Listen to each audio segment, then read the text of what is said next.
আপনি কে? আমাদের বাড়ির সামনে এরকম একটা উদ্ভট ড্রেস পরে এরকম নাচন কুদন করতেছেন? আপনি কি ওসমান? হ্যাঁ ওসমান, আপনি কে?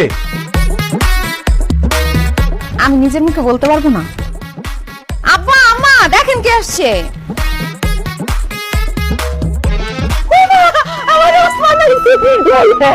কেমন আছিস বাজান? হ্যাঁ এই তো ভালো আছি আমি। তোমরা কেমন আছো?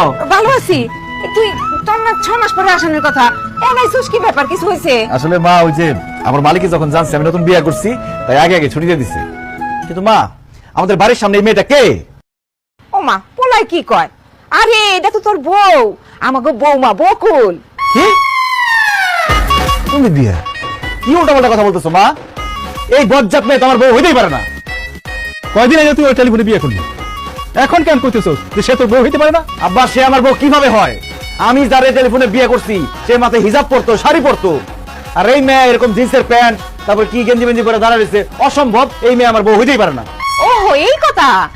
আপনার জন্য যখন আমি ছবি তুলে পাঠাইছি তখন আমি হিজাব টিজাব পইরা শাড়ি থ্রি পিস এডি পরছি। আমায় জোর করছে, নাইলে তো আমি সবসময় এডি পইরাই ঘুরি। ওরে আল্লাহ, কি বলতেছে? তার মানে ছবিতে একরকম, বাস্তবে আরেক রকম। আল্লাহ, আমি তো বিসমিল্লাহ ধরা খাই গেছি। এই ভালো কথা, তোমার এরকম কালো লাগতেছে কেন? আমার গায়ের রং তো হালকা ডিপ, এর জন্য আমার কালো লাগতেছে। তোমার